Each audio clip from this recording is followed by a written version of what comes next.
Hello नमस्कार साथियों, welcome to royal study. दोस्तों आरआरबी टेक्नीशियन एग्जाम का नेक्स्ट एनालिसिस आपके लिए लेकर आ चुके हैं और ग्रेड 3 का जैसा कि एनालिसिस अभी चल रहा है। आज है 23 दिसंबर 2024। हम सेकंड शिफ्ट का एनालिसिस कवर करेंगे। इससे पहले हम फर्स्ट शिफ्ट वाला एनालिसिस वीडियो ऑलरेडी आपको दे दिया है, नहीं देखा है तो आप सभी यहाँ पर जाकर चेकआउट कर लीजिएगा। लगभग पूरे के पूरे questions as it is 100% accurate questions हमने कवर किए हैं और इस वीडियो में भी गाइस पूरे के पूरे क्वेश्चंस मिल चुके हैं। यहाँ तक कि सबसे ज्यादा क्वेश्चंस का हम इस वीडियो में दावा कर रहे हैं आपको यहाँ पर कवर करवाएंगे। 100% ऑथेंटिक और 100% रियल क्वेश्चन हम यहाँ पर डिस्कस करेंगे। देखिए गाइस, मैं एक चीज आपको क्लियर कर दूं, थोड़ा सा टाइम लेना चाहूंगा। कुछ लोग जो है हमारे थंबनेल का जो है यूज कर रहे हैं, हमारे थंबनेल को लगाकर वो फेक क्वेश्चंस आपको कवर करवा रहे हैं और काफ़ी बड़े बड़े चैनल्स भी हैं तो वो क्या करते हैं कि हमसे जल्दी वीडियो डालने की कोशिश करते हैं ताकि उनके अच्छे व्यूज़ आएँ और इस लालच में वो हमारे थंबनेल का यूज़ करें ताकि उनके अच्छे व्यूज़ आएँ, है ना। तो थोड़ी सी चीज़ों की सावधानी आप बरतें क्योंकि आपकी एग्ज़ाम है, आपको सही चीज़ें पता होनी चाहिए।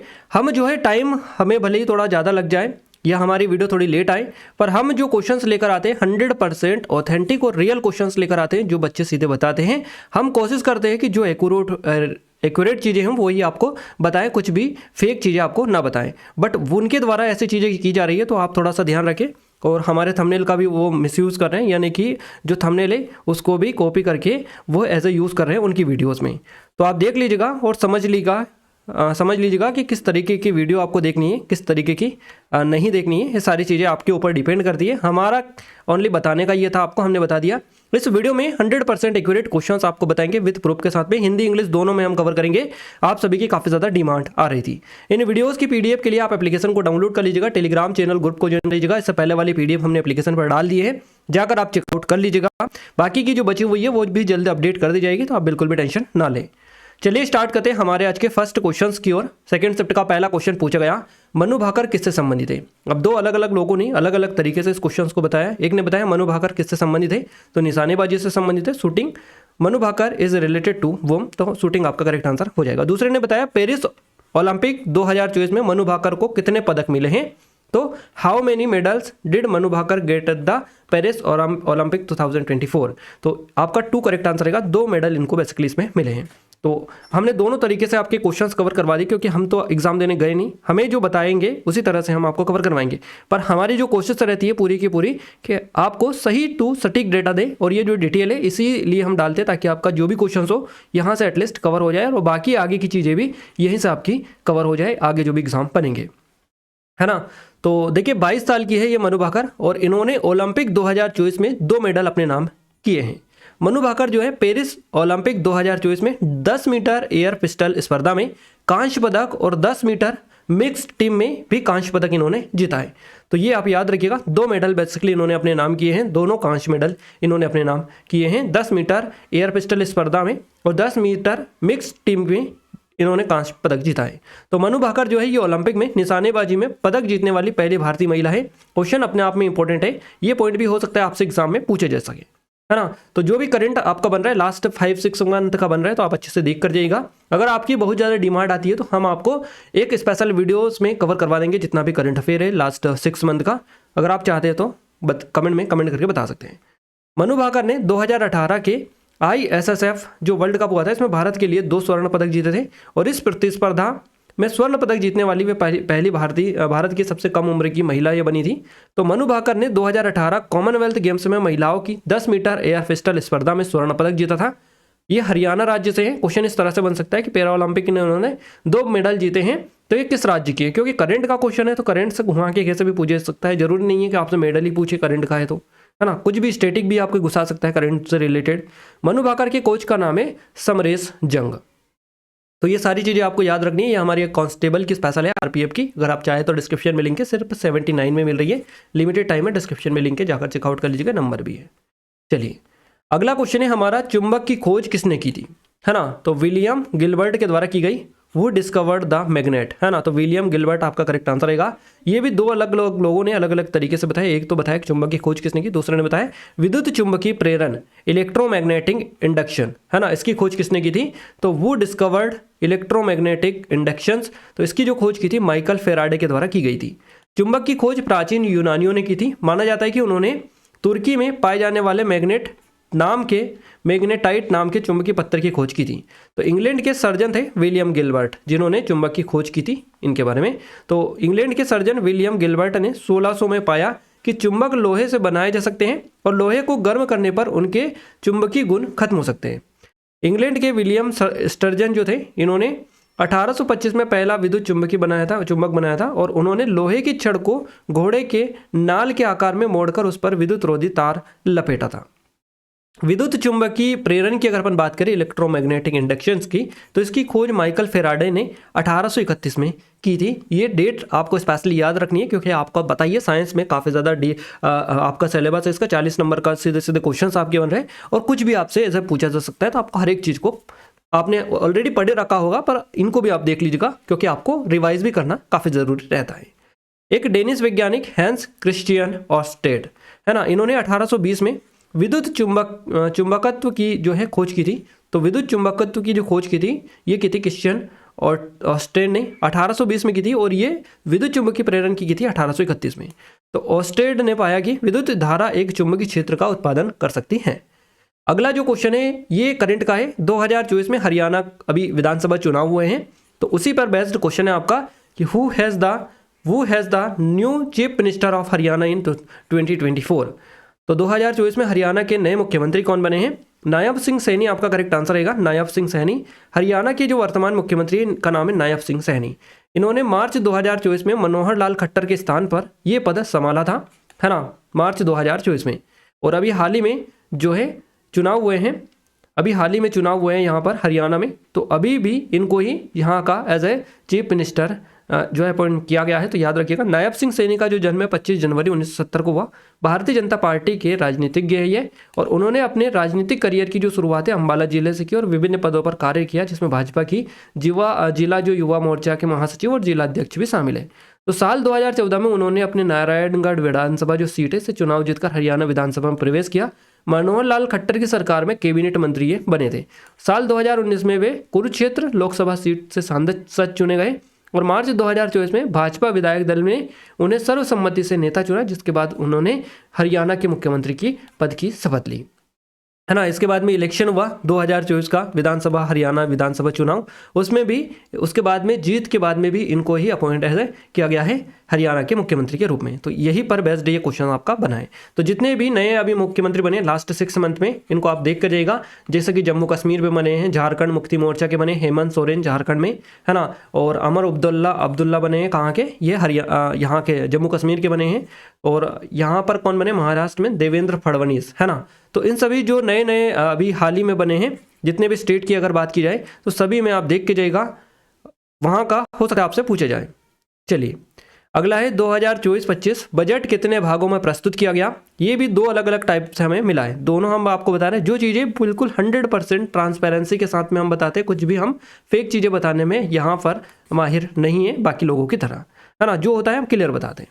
तो 2024-25 बजट कितने भागों में प्रस्तुत किया गया? 2 भागों में प्रस्तुत किया गया, याद रखिएगा। 2024-25 का budget 2024-25 presented in how many parts, तो 2 पार्ट्स में इनको जो है प्रस्तुत किया गया। वित्त वर्ष एक क्वेश्चन ये इस तरह से बताया कि वित्त वर्ष 2024-25 के लिए भारत का जो बजट है कितना था। What was the budget of the government of India for the financial year 2024-25। तो ये था 48,20,512 करोड़ रुपए का, 48,20,512 करोड़ रुपए का ये बजट था, है ना। तो वित्त वर्ष 2024-25 के लिए भारत सरकार का कुल व्यय जो था 48,20,512 करोड़ रुपए अनुमानित है, जिसमें पूंजीगत व्यय 11,11,111 करोड़ रुपए शामिल है। भारत का बजट 2024-25 का मुख्य बजट है मुख्य रूप से 2 भागों में प्रस्तुत किया गया। एक भाग है बजट भाषण, जिसको बजट स्पीच कहा जाता है। भाग 2 वित्तीय विवरण, फाइनेंशियल स्टेटमेंट्स, है ना। तो इस बजट में विभिन्न क्षेत्रों के लिए महत्वपूर्ण आवंटन किए गए, जैसे कि रेलवे जो है पूंजीगत व्यय के लिए 2,52,000 करोड़ रुपए आवंटित किए गए। प्रधानमंत्री आवास योजना के लिए 80,671 करोड़ रुपए, जो पिछले वर्ष की तुलना में 49.1% अधिक है। जल जीवन मिशन के लिए 70,163 करोड़ रुपए, पीएम किसान जो योजना है इसके लिए 60,000 करोड़ रुपए। तो याद रखिएगा इन सभी को, और भी काफ़ी है, हमने इतना ही डाला है क्योंकि वीडियो काफ़ी ज़्यादा लंबी हो जाती है, पूरा इतना लंबा है क्या बताएं। चलिए अगर डिटेल में पढ़ना चाहते हैं तो फिर उस हिसाब से देख लीजिएगा। अगला है आपका सीएनजी और एलपीजी के फुल फॉर्म से आपके क्वेश्चंस पूछे गए हैं कि सीएनजी और एलपीजी के फुल फॉर्म क्या है। What are the full form of CNG and LPGs? तो CNG है ना, CNG का हो जाएगा कंप्रेस्ड नेचुरल गैस, है ना, और LPG का क्या हो जाएगा, लिक्विफाइड पेट्रोलियम गैस। तो LPG liquefied petroleum gas, CNG का हो जाएगा कंप्रेस्ड नेचुरल गैस। तो दोनों का आई थिंक आपको पता ही होगा, है ना। CNG की बात करें, कंप्रेस्ड नेचुरल गैस की, तो ये एक प्राकृतिक गैस का एक संकुचित रूप है जिसका मुख्य घटक जो है ये मीथेन होता है, और इसका जो उपयोग है ईंधन के रूप में वाहनों और औद्योगिक जो प्रक्रियाओं है उनमें किया जाता है। तो आपको बताइए CNG कार वगैरह तो आसानी से याद रख सकते हैं, CNG का यूज़ कहाँ पर होता है, ईंधन के रूप में वाहनों में और औद्योगिक प्रक्रियाओं में इसका यूज़ होता है, और मीथेन बेसिकली इसका मुख्य घटक होता है, तो आप आसानी से याद रख सकते हैं। LPG का यूज़ कहाँ होता है, रसोई घर वगैरह में होता है, आपको बताइए। LPG gas liquid petroleum gas, है ना, लिक्विड पेट्रोलियम गैस। तो लिक्विफाइड पेट्रोलियम गैस LPG का फुल फॉर्म है। यह पेट्रोलियम से निकाला गया तरल रूप में गैस है जिसमें मुख्य रूप से प्रोपेन और ब्यूटेन होता है। तो इसमें LPG में प्रोपेन और ब्यूटेन होता है। इसका जो उपयोग है खाना बनाने, खाना पकाने, वाहनों के ईंधन और गर्म करने के लिए किया जाता है ना। तो LPG भी यूज़ होती है वाहनों में, और आपका CNG भी यूज़ होती है। तो अभी CNG नया चला, LPG पहले होती थी। तो ये सारी चीज़ें हैं, आई थिंक आपको ये क्लियर हो गया होगा। अब हम आगे बढ़ते हैं अगले क्वेश्चन की ओर। अगला क्वेश्चन भी करंट अफेयर से है। करंट अफेयर का क्वेश्चन है कि 2024 के अंत तक भारत में यूनेस्को द्वारा मान्यता प्राप्त कुल कितने विश्व धरोहर स्थल हैं। इसके पहले वाली जो शिफ्ट है फर्स्ट है, उसमें भी आपसे 43वां सबसे लास्ट वाला पूछा गया, 43वां विश्व धरोहर। देखिए कुल प्राप्त 43 है, 43 विश्व धरोहर है, तो आपसे लास्ट वाला पूछा गया था, ये फर्स्ट शिफ्ट थी आज की। इसमें ये पूछा गया 43वां विश्व धरोहर जो स्थल है ये कहाँ पर है, किस राज्य में है, कौन सा है ना।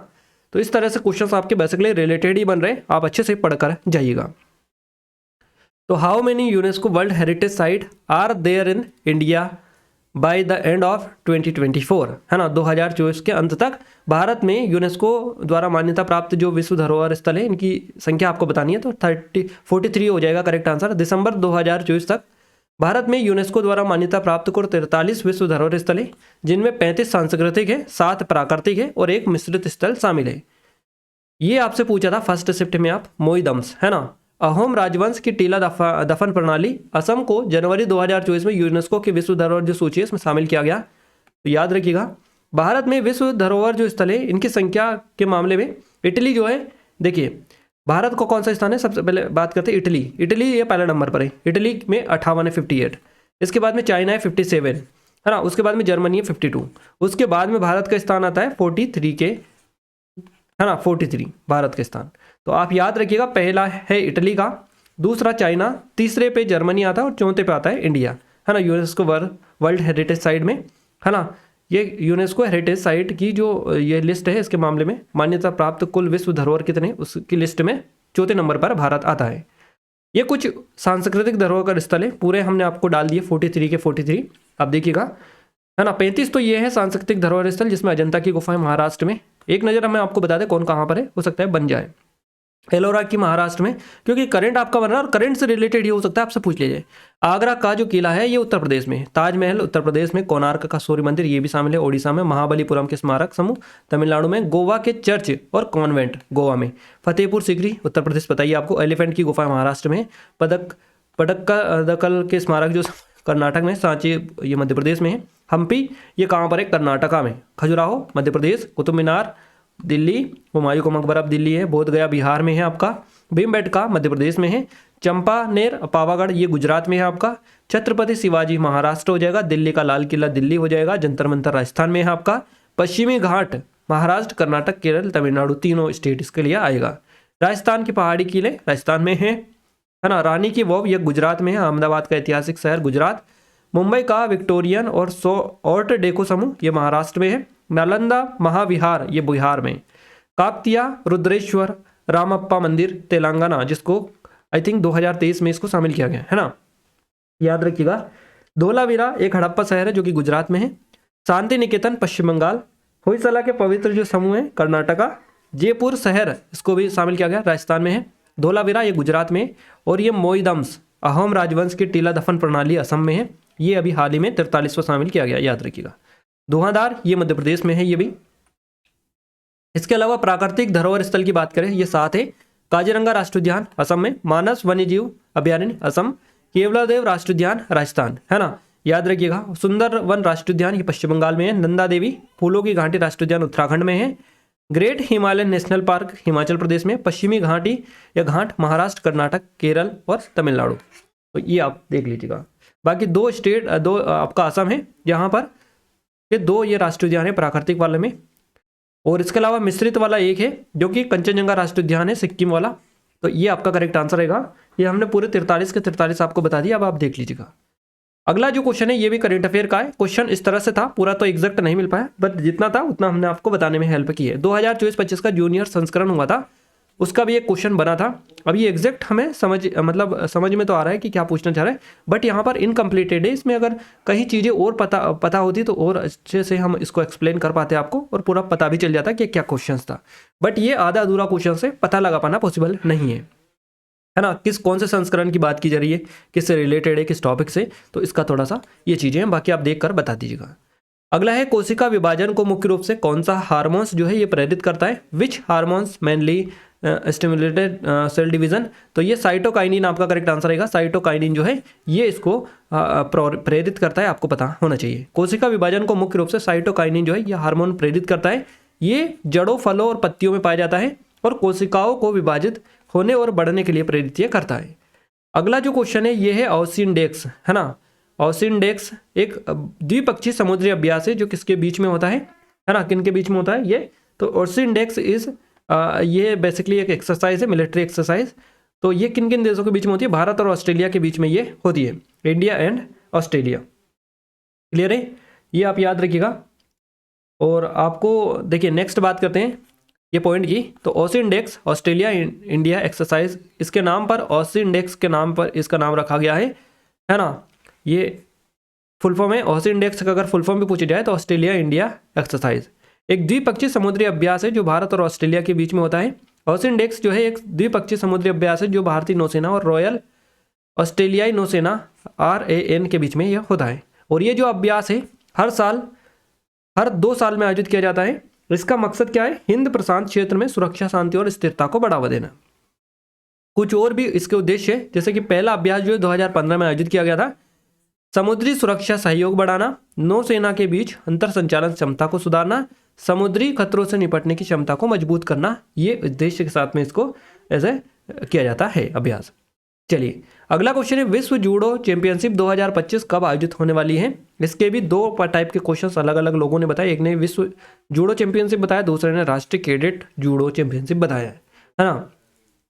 कब आयोजित होने वाली है, तो विश्व जूडो जो चैंपियनशिप है, world judo championship 2025 scheduled to be held. तो और ये भी कब होगी, गोइंग टू बी हेल्ड, है ना। When is the national cadet judo championship 2025 going to be held. तो ये बेसिकली होगी आपकी जो विश्व वाली होगी, विश्व जूडो चैंपियनशिप 2025। तो ये 13 से 20 जून 2025 तक बुडापेस्ट जो हंगरी है यहाँ पर आयोजित की जाएंगी।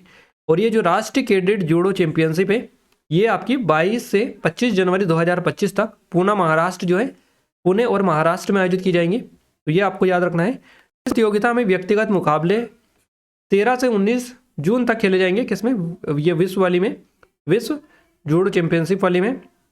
जबकि मिश्रित जो टीम है इस प्रतियोगिता 20 जून को आयोजित की जाएगी। ये आयोजन जो है ओलंपिक वर्ष के बाद का प्रमुख जूडो इवेंट होगा जिसमें विश्व भर के शीर्ष जूडो खिलाड़ी इसमें भाग लेंगे। तो ये कुछ इस तरीके से चीज़ें हैं, आप देख सकते हैं यहाँ पर, है ना। ये कुछ और चीज़ें मैं आपको बता थोड़ी सी अपडेट दे दूँ। ये हमारी RPF कांस्टेबल की स्पेशल टेस्ट सीरीज है जो सिर्फ 79 रुपीज़ के प्राइस पर अभी दी जा रही है। लिमिटेड टाइम है, अगर अभी तक इनरोल नहीं किया है तो गोल्डन अपॉर्चुनिटी आप सभी लोगों के लिए। 500 से अधिक टेस्ट है इनमें। डेमो एप्लीकेशन पर डाला है जो फ्री ऑफ कॉस्ट है, कोई भी चार्ज नहीं है। नाम मात्र के शुल्क पर अभी आपको मिल जाएगी। लेटेस्ट पैटर्न पर बेस्ड है। ये नंबर है, कोई डाउट है कुछ क्वेरी तो कॉन्टैक्ट भी कर सकते हैं। डिस्क्रिप्शन में आपको लिंक मिलेगी, पेड कोर्स में जाकर चेकआउट आप कर लीजिएगा। सेम SSC GD की है स्पेशल, 500 से अधिक टेस्ट है, सिर्फ 79 की प्राइस पे मिल रही है। लेटेस्ट पैटर्न पर बेस्ड है, नंबर है ना। और ये MPSI के लिए स्पेशल है, इसकी भी लिंक डिस्क्रिप्शन में। एक बार जाकर जरूर से विजिट करिएगा और चेकआउट कर लीजिएगा। डेमो आप जरूर से ले लीजिएगा, उससे भी आपको आइडिया लग जाएगा। तो पेड कोर्स में चले जाइएगा, सारी चीज़ें एज इट इज आपको व्यवस्थित फॉर्मेट में मिल जाएंगी। अगला क्वेश्चन है गतिज ऊर्जा से। गतिज ऊर्जा से संबंधित एक क्वेश्चन बना था रिलेटेड टू काइनेटिक एनर्जी।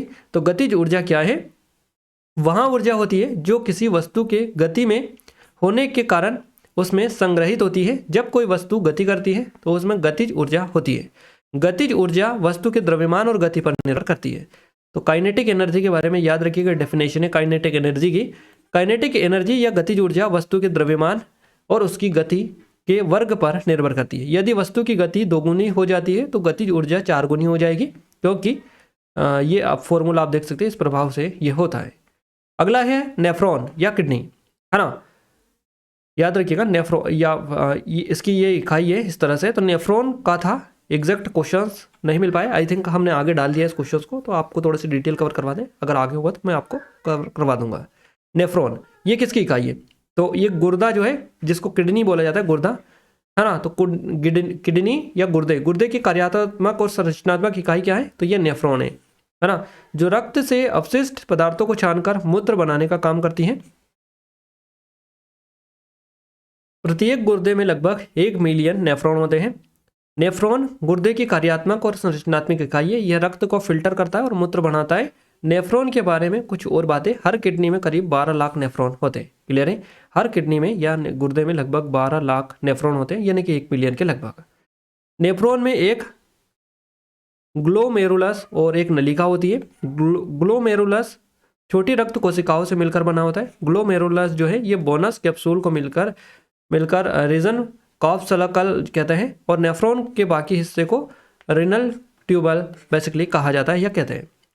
अगला जो क्वेश्चन है लॉ ऑफ मोशन से पूछा गया, गति के नियम से रिलेटेड। तो हम तीनों आपको मोशन एक्सप्लेन करेंगे इस वीडियो में। प्रथम गति का नियम, प्रत्येक पिंड तब तक अपनी विराम अवस्था में अथवा सरल रेखा में एक समान गति की अवस्था में रहता है जब तक कि उस पर कोई बाह्य बल उसे अन्यथा व्यवहार करने हेतु विवश नहीं करता है। इसे जड़त्व का नियम भी कहा जाता है, फर्स्ट लॉ ऑफ ये मोशन ये है ना, याद रखिएगा। फर्स्ट लॉ ऑफ मोशन पहला नियम, गति का सिद्धांत यह जड़त्व का नियम है। जब तक किसी वस्तु पर बाहरी बल न लगे तब तक वहां जो है अपनी अवस्था में विराम या फिर समान गति से बनी रहती है। जैसे भी ये है वो वैसे ही रहेगी जब तक उस पर बाहरी बल न लगे। गति का जो दूसरा नियम है, सेकेंड लॉ ऑफ मोशन, बल और गति का परिवर्तन है। किसी वस्तु पर लगाए गए बल की तीव्रता उसकी गति में परिवर्तन की दर के समानुपाती होती है और इसका दिशा जो है उस बल के दिशा के समान होती है। तो ये गति का दूसरा नियम है, second law of motion. Third law of motion की बात करें, तीसरा नियम की, क्रिया और प्रतिक्रिया का नियम है ये, है ना। तो प्रत्येक क्रिया के लिए एक बराबरी और विपरीत प्रतिक्रिया होती है। तो ये क्रिया और प्रतिक्रिया, आई थिंक आपने एक्शन और रिएक्शन सुना होगा, एक्शन रिएक्शन, तो यही है वो जो तीसरा नियम है, थर्ड लॉ ऑफ मोशन। ये एक्शन और रिएक्शन के थ्रू भी आप समझ सकते हैं। तो प्रत्येक क्रिया के लिए एक बराबरी और विपरीत प्रतिक्रिया होती है ना, क्रिया और प्रतिक्रिया का नियम भी इसे कहा जाता है। तो ये है। अगला जो क्वेश्चन है ये इस तरह से बना है, काइनेटिक एनर्जी से 2 क्वेश्चन आए थे, एक न्यूमेरिकल था। तो न्यूमेरिकल सवाल था गतिज ऊर्जा से काइनेटिक एनर्जी से रिलेटेड, है ना। तो कुछ इस तरीके का था, एग्जैक्ट तो नहीं मिल पाया था बट थोड़ी सी हमने कोशिश की कि किस तरह से ये आई थिंक होगा। यदि किसी वस्तु का द्रव्यमान 5 किलोग्राम है और उसकी गति 10 मीटर प्रति सेकंड है, तो उस वस्तु की गतिज ऊर्जा कितनी होगी? If the mass of an object is 5 kg and its speed is 10 metre per second, है ना, then what is the kinetic energy of the body? तो वस्तु की जो गतिज ऊर्जा है ये 250 यानी 250 joule, kinetic energy of the object 250 joules होगी, 250 जूल, है ना। तो इस तरीके से है, और आप देख लीजिएगा बेसिकली ये जो है हमने आपको पैटर्न समझाने के लिए डाला है। बाकी ये एग्जैक्ट जो है इसका नंबर हमें नहीं मिला था, बता रहे थे कि इसी टाइप का क्वेश्चन पूछा गया था। चलिए आगे बढ़ते हैं अगले क्वेश्चन की ओर। अगला जो क्वेश्चन है ये आप देखिएगा, U बराबर V प्लस AT, है ना, AT ये क्या है? तो ये न्यूटन का पहला गति समीकरण है जो सीधे गति, है ना, लाइनर मोशन में उपयोग होता है। तो ये समीकरण प्रारंभिक गति, इनिशियल वेलोसिटी, त्वरण यानी एक्सेलरेशन, और टाइम यानी समय के आधार पर अंतिम गति, फाइनल वेलोसिटी का निर्धारण करता है। तो आपको ये याद होना चाहिए। चलिए अगला क्वेश्चन है, पावर से संबंधित एक संख्यात्मक यानी कि न्यूमेरिकल सवाल पूछा गया था। A numerical questions related to power was asked. तो पावर यह बताता है कि कोई कार्य कितने समय में किया गया है, यानी एक निश्चित समय में किया गया कार्य ये होता है पावर के थ्रू ये क्वेश्चन आपका बना था। तो इसका मतलब यह है कि अगर कोई व्यक्ति एक ही कार्य को कम समय में करता है तो पावर अधिक होगी, और इसके अलावा यदि बल, है ना, और गति ज्ञात हो तो पावर का दूसरा रूप होता है। नेक्स्ट क्वेश्चन ये बना है आपसे, देखिए ये वो क्वेश्चन था जो इनकम्प्लीटेड था, हमने यहाँ पर मिल चुका था हमें पूरा, फिर हमने यहाँ पर डाल दिया था, तो ये बाद में मिला था, उसको हटाना भूल गए, उसके लिए माफी चाहेंगे आप सभी से। है ना। तो क्वेश्चन आपका है गुर्दे की जो कार्यात्मक इकाई है ये क्या है, what are the functional unit of the kidney, kidney की कार्यात्मक इकाई क्या है, तो ये नेफ्रॉन आपका करेक्ट आंसर हो जाएगा। गुर्दे की कार्यात्मक इकाई को नेफ्रॉन कहा जाता है और ये गुर्दे की सबसे छोटी कार्यात्मक इकाई है जो रक्त से अपशिष्ट पदार्थों को छानकर मूत्र बनाने का काम करती है। हर गुर्दे में लगभग 1 मिलियन नेफ्रॉन होते हैं।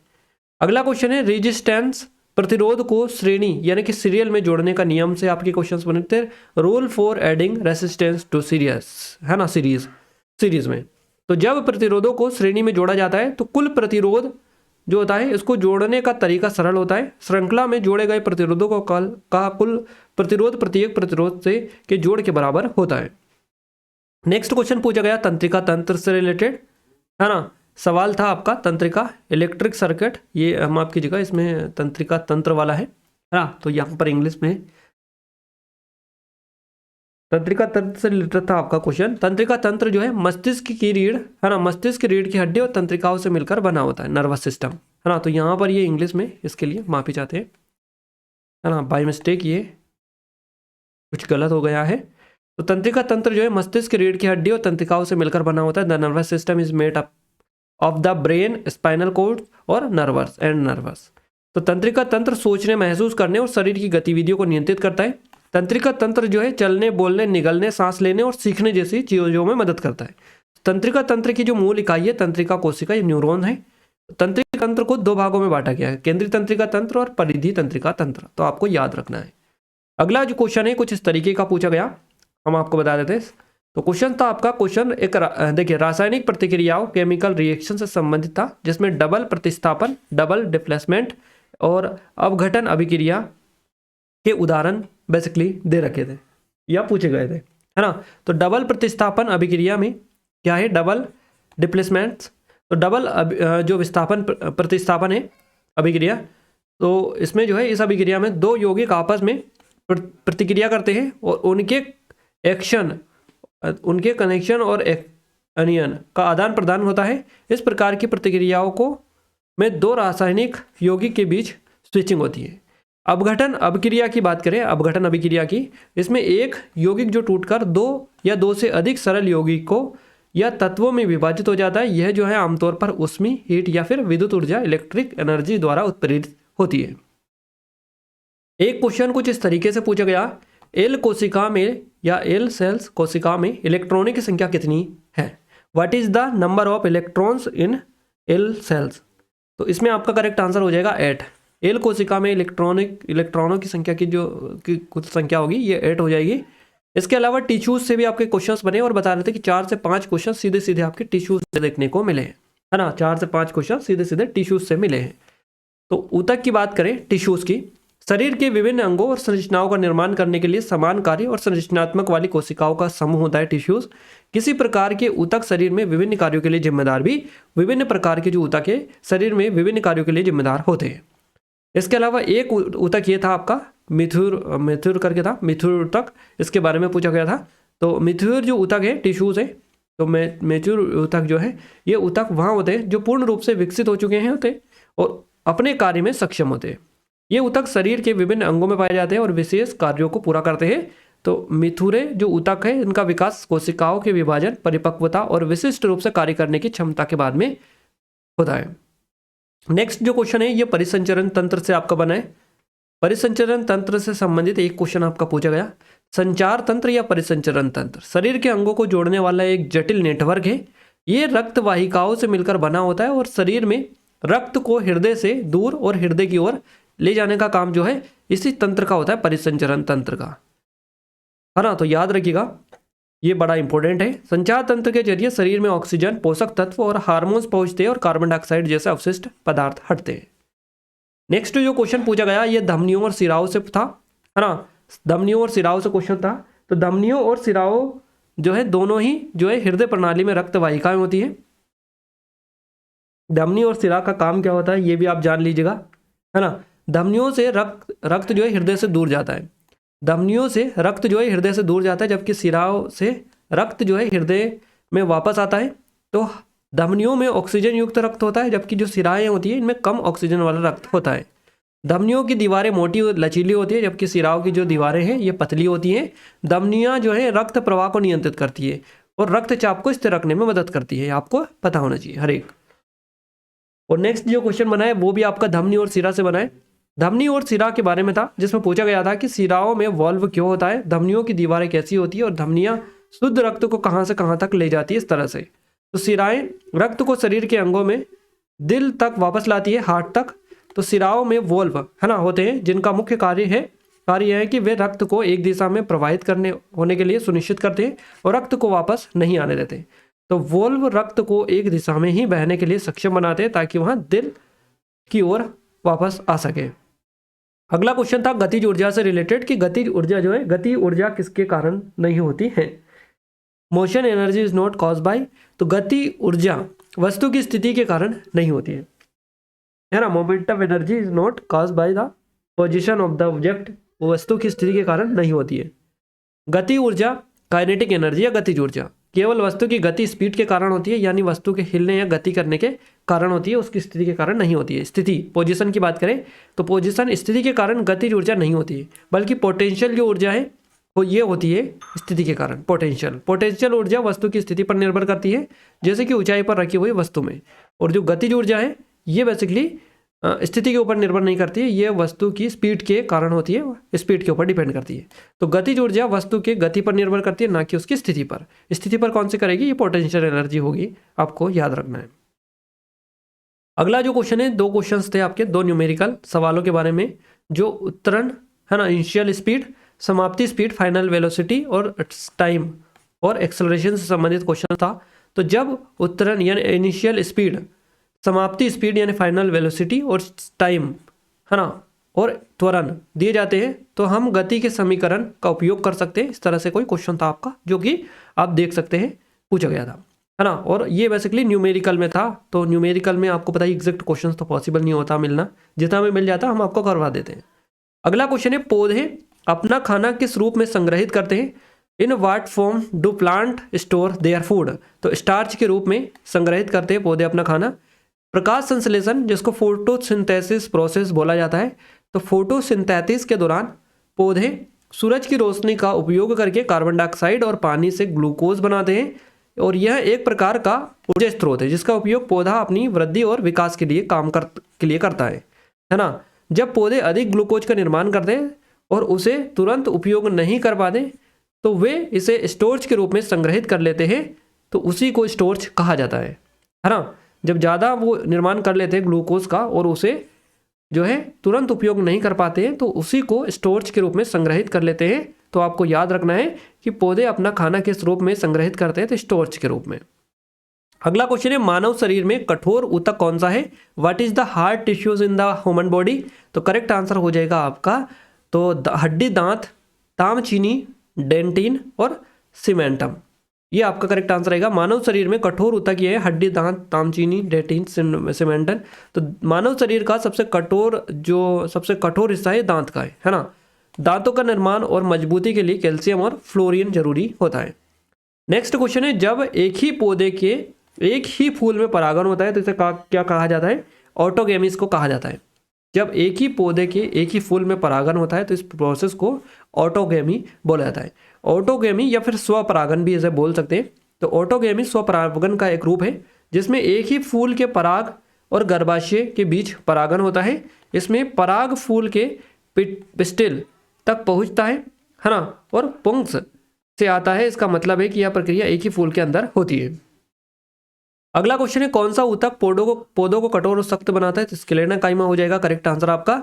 पौधों में कठोर ऊतक या हार्ड टिश्यूज स्क्लेरेना होता है, और यह ऊतक जो है पौधों को संरचनात्मक समर्थन और मजबूती प्रदान करता है, जिससे पौधा जो है बाहरी दबाव और पर्यावरणीय स्थितियों का सामना कर पाता है।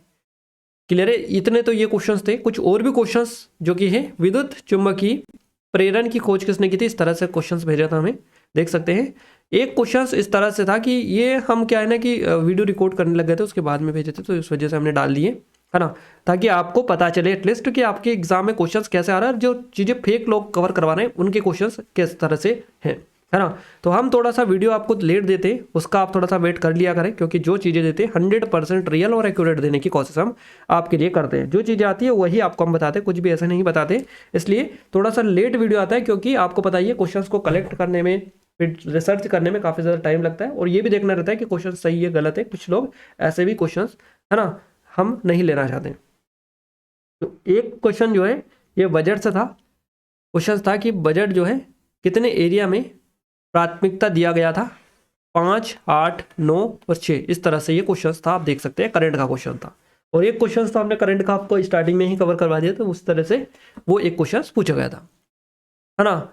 और ये क्वेश्चन था रिलेटेड क्वेश्चन था, ऐसा ही रिलेटेड क्वेश्चन था। 8% कितने ईयर में दूंगा, तो ये आपका SICI से रिलेटेड क्वेश्चन था। और 16% कितना में दूंगा, इस तरह से ये दुगुना होगा, इस तरह से ये था, है ना।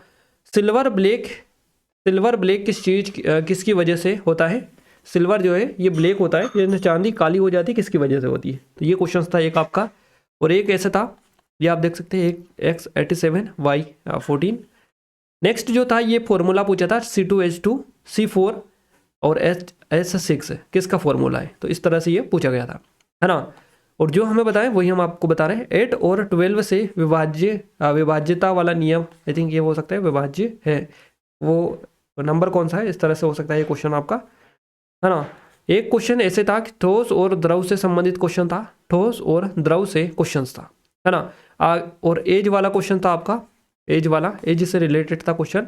एक क्वेश्चन कुछ इस तरीके से भेजा था हमें कि कोई धनराशि वार्षिक रूप से संयोजित होने वाले की, है ना, होने वाले कितने प्रतिशत वार्षिक चक्रवृद्धि ब्याज दर पर 2 वर्षों में 97 गुना हो जाएगी। तो उत्तर में दशमलव के एक स्थान तक पूर्णता की अंकित करें। तो इस तरह से ये क्वेश्चन था, आप समझकर पूर्णांकित करें, आप देखकर समझ सकते हैं। और क्वेश्चंस का थोड़ा सा आपको देखिए काफ़ी हद तक हमने यहाँ पर पूरे के लगभग कितने क्वेश्चंस कवर करवाए हैं, और जो कि आपको एक एग्जैक्ट है और 100% रियल है। तो इसी तरह से आगे भी हम आपको 100% ऑथेंटिक और रियल क्वेश्चंस देने में आपको हेल्प करेंगे। तो आप सभी से रिक्वेस्ट है कि अगर थर्ड शिफ्ट वाले आप कोई भी लोग हैं जो वीडियो को देख रहे हैं, तो आप थर्ड शिफ्ट के क्वेश्चंस हमें टेलीग्राम पर सेंड कर दीजिएगा। हमने वहाँ पर नंबर डाल दिए हैं, तो टेलीग्राम पर आप हमें क्वेश्चन सेंड कर दीजिएगा, ताकि हम वो भी 100% एक्यूरेट और 100% रियल क्वेश्चंस आपको कवर करवा पाएँ। और बाकी थोड़ा सा टाइम लगेगा, आपको पहले ही मैं बता देता हूँ, थोड़ा सा पेशेंस रखिएगा। हम जो चीज़ देंगे वो बिल्कुल एग्जैक्ट होगी, एज इट इज़ होगी, बट थोड़ा सा टाइम लगेगा, क्योंकि हम जल्दबाजी में कोई चीज़ें गलत नहीं करना चाहते। तो ये चीज़ें थी, ये कुछ चीज़ें हैं आपके लिए। RPF कांस्टेबल की टेस्ट सीरीज है, जो कि 79 रुपीज़ की है, सिर्फ नाम मात्र की प्राइस पर मिल रही है। ये अभी 500 से अधिक टेस्ट है, इसमें डेमो चेकआउट कर सकते हैं, लेटेस्ट पैटर्न पर बेस्ड है। नंबर है, कोई डाउट है, कुछ क्वेरीज कांटेक्ट कर सकते हैं। SSC GD की स्पेशल है, इस पर भी 79 की प्राइस पर दी जा रही है। 500 से अधिक टेस्ट है इसमें, है ना। डेमो चेकआउट कर सकते हैं, लेटेस्ट पैटर्न पर बेस्ड है। ये नंबर है, कोई डाउट है, कुछ क्वेरी से कांटेक्ट कर सकते हैं। डिस्क्रिप्शन में लिंक मिल जाएगी। पेड कोर्स में जाकर चेक करेंगे तो आपको एज इट इज सबसे कम प्राइस में मिल जाएंगे। तो डेमो एटलीस्ट एक बार जरूर से जाकर चेकआउट कर लीजिएगा। ये हमारी MPSI के लिए स्पेशल है, इसके भी लिंक डिस्क्रिप्शन में, जाकर चेकआउट नहीं किया है तो कर लीजिएगा। इन वीडियोज़ की PDF के लिए एप्लीकेशन को डाउनलोड कर लीजिएगा, टेलीग्राम चैनल और ग्रुप को ज्वाइन कर लीजिएगा। दोनों की लिंक आपको इस वीडियो का डिस्क्रिप्शन में मिल जाएगी। क्लियर है। वीडियो को लाइक अभी तक नहीं किया तो वीडियो को लाइक, चैनल को सब्सक्राइब जरूर कर लीजिएगा। बेल आइकन को ऑल पर सेलेक्ट कर लीजिएगा, ताकि जो भी नया वीडियो आए हमारा इस चैनल पर, उसका नोटिफिकेशन आपको सबसे पहले मिल पाए। क्लियर है। इसलिए बेल आइकन जो है उसको ऑल पर सेलेक्ट करके रखिएगा, और अपने दोस्तों के साथ शेयर जरूर करिएगा गाइस, ताकि हमें सपोर्ट मिले, मोटिवेशन मिले, आपके लिए और अच्छे से अच्छे वीडियोस हम लाने की कोशिश करते रहें। तो मिलते हैं हमारे नेक्स्ट स्टडी वीडियो में या नेक्स्ट एनालिसिस वीडियो में। तब तक के लिए जय हिंद, वंदे मातरम।